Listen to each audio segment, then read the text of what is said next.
Art, the expression or application of human creative skill and imagination, producing works to be appreciated primarily for their beauty or emotional power.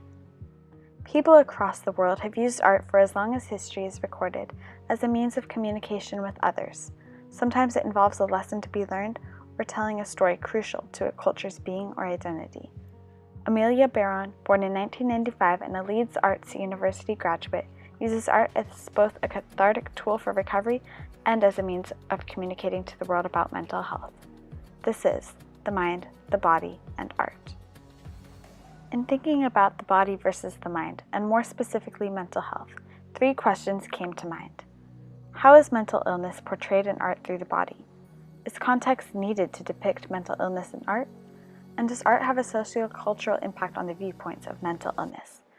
To explore these questions, I chose 3 pieces by Amelia Baron, which encapsulate a usage of both the body and the mind through unconventional art, that is, conceptual and performance art. The first piece, Suffocation, is literally a cage. It looks spiky, sharp, rough, like thorns. There's no room to move.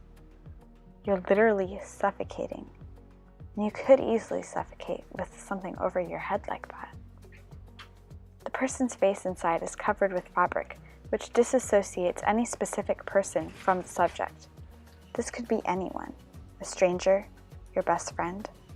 It represents how mental illness hides. It's all a neutral color scale. There's no vibrancy, no striking visual cue color-wise.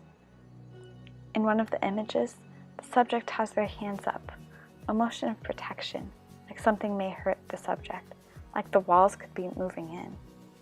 It's a motion and symbol of being trapped. The audience is invited to participate in this performance piece. A pre-made mixture of chalk, talc, and newspaper clippings is available to pour over the subject trapped within the cage. Its aim is to visualize the issues of anxiety and overthinking in a society that mentally suffocates its inhabitants. Next to the piece is this plaque. It's overwhelming. So many negative happenings, so many people, the chaos, the anxiety, the panic, the suffocation.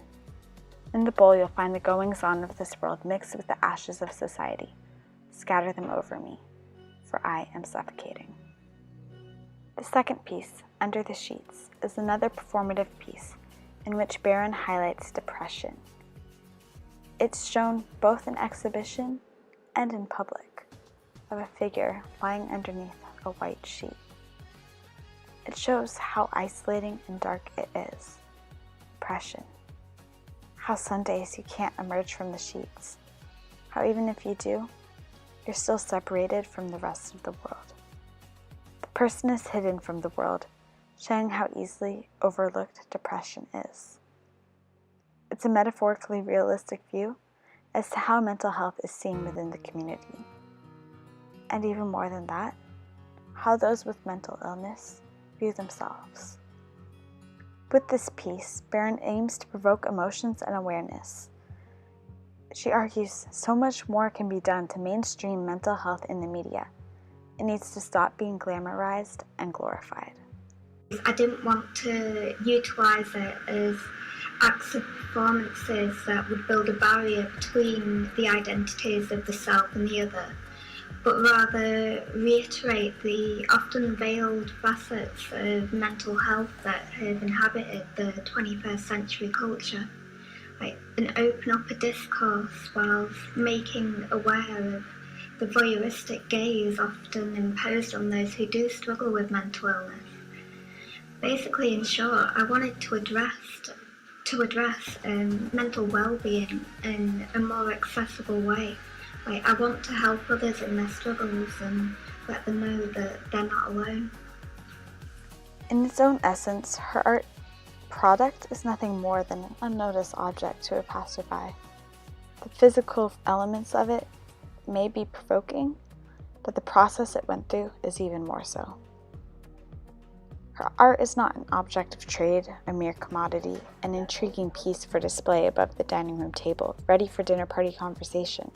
Her art exists for analyzation, for interpretation, and for sharing a story, her own.